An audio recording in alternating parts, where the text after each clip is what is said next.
There's always time. The problem is you just care what people think too much. It got me thinking recently.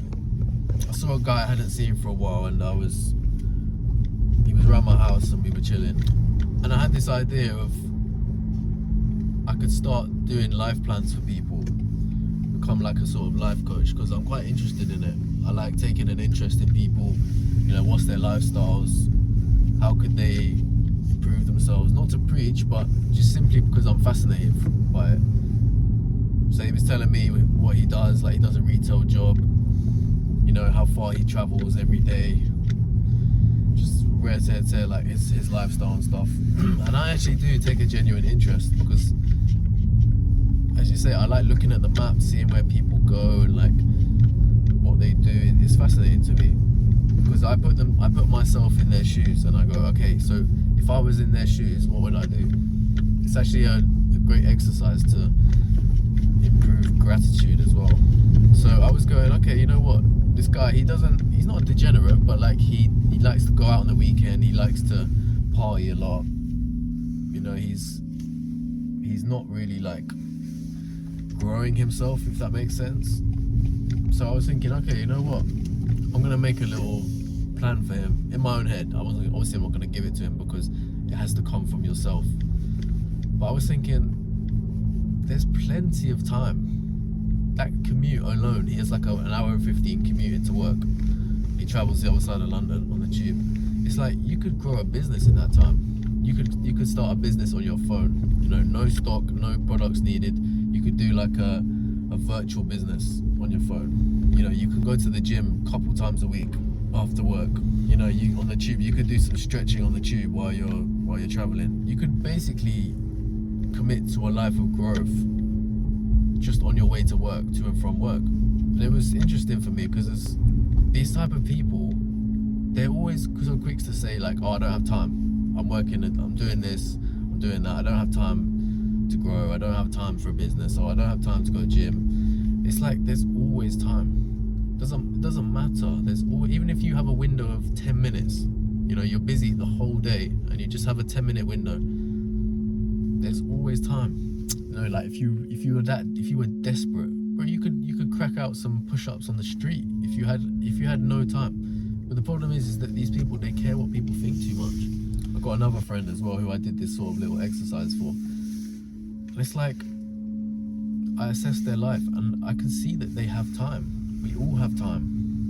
And when you actually have less options and less time, it's actually easier to be more productive with it.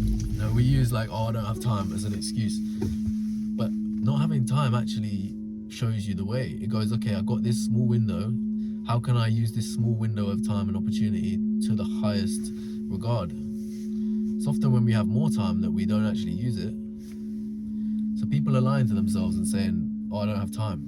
Like you could start a YouTube channel on your commute to work. I mean, you could have like a 20-minute commute to work. You could start a YouTube channel in that time. There's always a way. You're on a commute to work. Listen to a podcast. There's always learning and knowledge you could do. The thing I've learned though is it's the person. And there's always choices. People will act like they don't have time, but they're the ones that choose to be scrolling Instagram for all that time. They're the ones that choose to drink on the weekend and get fucked up on the weekend. That's their choice. When you have less limited options, you can actually grow. It's actually arguably easier to grow. It's like if you wanted to start a business. I was having this idea as well, and I mentioned it earlier. You could literally start a business on your phone, on your commute to work. You could literally leave that as the only time you work on that business. You could literally live your life without even thinking about that business model, just by doing it on the tube, on your phone. So, okay, what would you do then? So you'd find a business model where you could do it on your phone. You don't need any resources or startup costs. You start as frugally as possible. You start selling something that you're interested in, but it's virtual, so you don't actually need to spend time shipping products, etc. You can literally create a store or like a website, or you could do anything and target it to your niche and do it for free. There's always time and there's always opportunity, but people are just so blind to it. So the lesson as well is just Why do you care what people think as well? If you need to do what you need to do to grow, why would you care what other people think?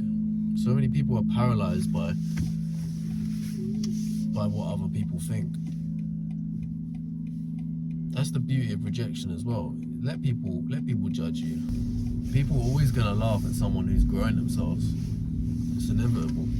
So remember, there's always time for growth. It doesn't matter on your lifestyle. You could be unemployed. You could have a full-time job. You could be studying while working on the side. There's always time. It's just the person. That's something I've realized over the years.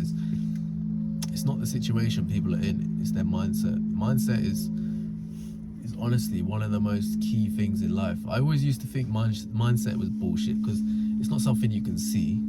And the problem with mindset as well is that people, they push it into every industry, especially scammy industries. They go, oh, it's because your mindset's not right, and focus on your mindset and then you'll be successful in this industry. So it's like almost a bit of smoke and mirrors. But it's so true though that mindset is so important because it brings you to a higher level. It makes you see things that aren't there.